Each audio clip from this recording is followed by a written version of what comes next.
Okay, so we are solving this one question right here. ठीक है, अब हम लोगों ने क्या करना है। अब a train starts full of passengers. At the first station, it drops one upon three of these and takes in 80 more.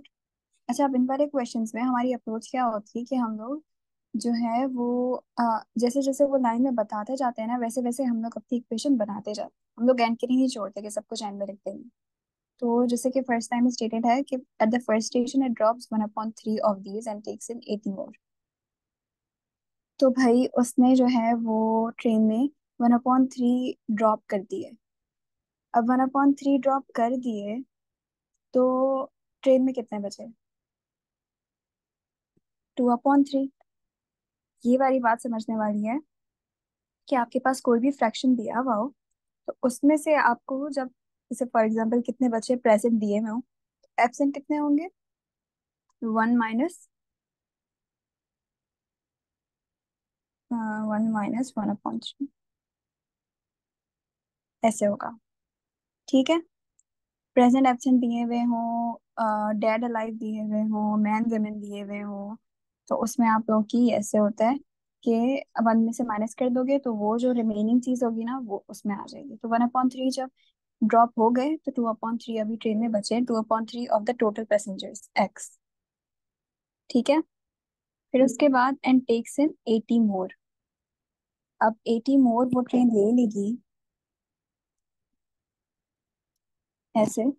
तो 80 मोर आप ऐसे रख दो। ठीक है। फिर उसके बाद आपसे कहता है at the next station it drops one upon four of the new total. ये जो हमारा टोटल बनाता है ना, ऑफ का मतलब क्या होता है? मल्टीप्लाई। तो one upon four of the new total उसने ड्रॉप ऑफ कर दिया। अब लेट्स डिराइव कि इन्होंने हम लोगों को यहाँ पर कहा क्या है। तो two upon three of the, इन्होंने क्या किया? One upon four of the new total drop कर दिया। तो हमारे पास करेंटली ट्रेन में कितने बचे? Three upon four of the new total, right, and takes in 44 more. अभी जो 44 मोर इन्होंने दिए हैं ना, तो we are going to keep it like this. ठीक है जी। तो ऐसे ये होगा। और फिर उसके बाद जो है आप लोगों ने क्या करना है। On reaching the station where there are they are found to be, on reaching the station they are found to be 437 left. ठीक है। अब स्टेशन में आकर कितने बच गए हमारे पास? 437। मतलब ये सारा जब प्रोसेस हुआ, फर्स्ट लाइन सेकंड लाइन में जो भी स्टेटेड है वो सब जब हुआ तो हमारे पास कितने बच गए? 437 बच गए। तो 437 जो है वो हमारे पास करंट लोग हैं ट्रेन में, और ये सब होने के बाद हमारे पास करंट लोग बचते हैं। That's how you do it, that's how you make your equation. ठीक है। अब the number of passengers in the beginning were, तो बिगिनिंग में एक्स पैसेंजर्स थे हमारे पास, we are going to solve it for X. Now please let me know what your answer is. ठीक है। And if any question तो फिर ask me.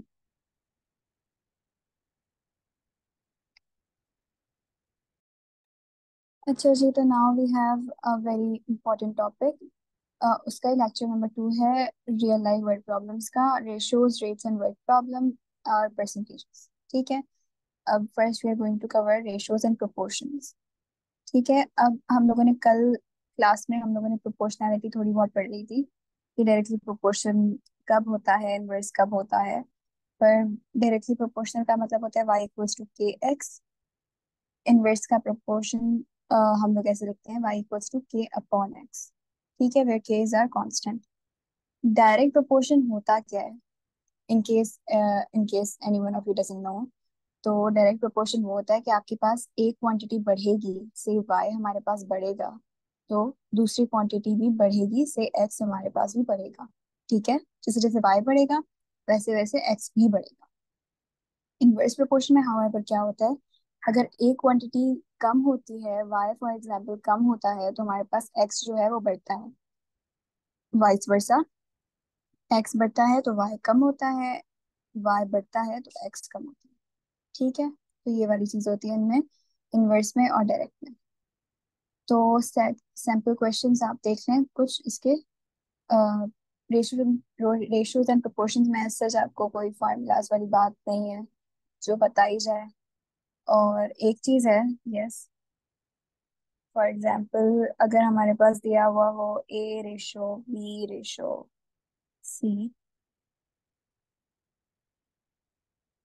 A/B/C दिया हुआ हमारे पास, और हम लोगों को क्या निकालना, fraction of A। Fraction of what?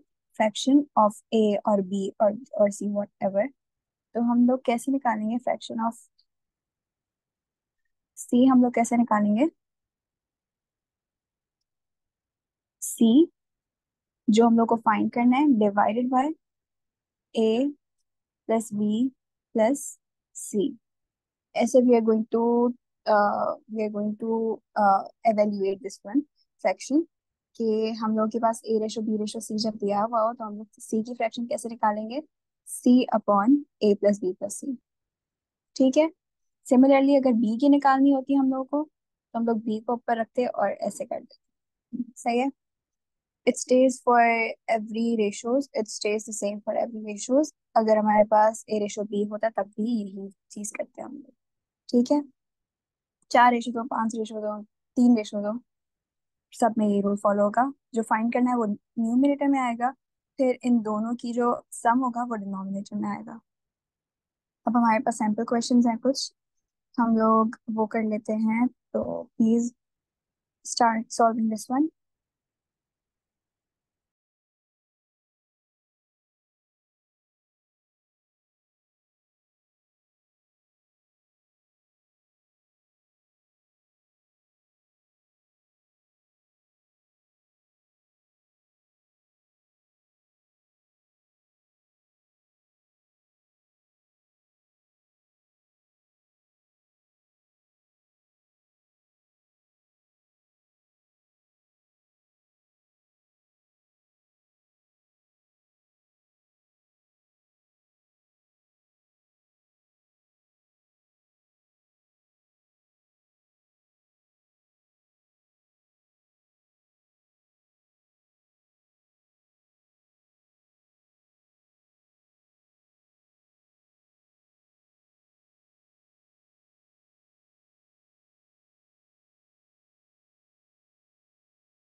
अच्छा जी, तो इसका आंसर परफेक्ट हमारे पास बी है, 60।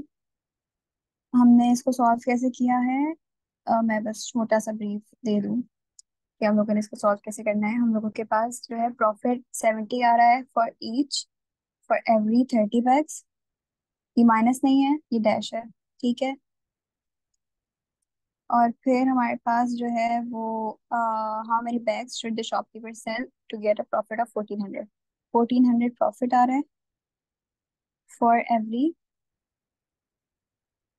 ओ hold on, for every X bags, we don't know कितने बैग्स हैं, तो we are going to keep it X bags. अब क्योंकि डायरेक्ट प्रोपोर्शन है, तो डायरेक्ट प्रोपोर्शन में हम लोग क्या करते हैं, क्रॉस मल्टीप्लाई करते हैं हम लोग डायरेक्ट प्रोपोर्शन में। इनवर्स प्रोपोर्शन में हम लोग सामने सामने मल्टीप्लाई कर रहे होते हैं।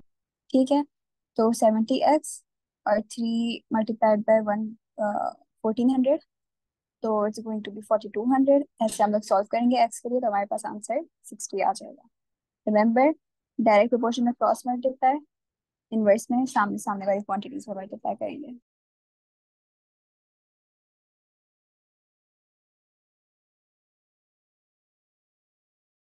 अच्छा जी, तो now solve this questions, first वाली, सेकंड वाली, और फिर let me know it's answers.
अच्छा जी, अब हमारे पास जो है इतना टाइम नहीं बचा है।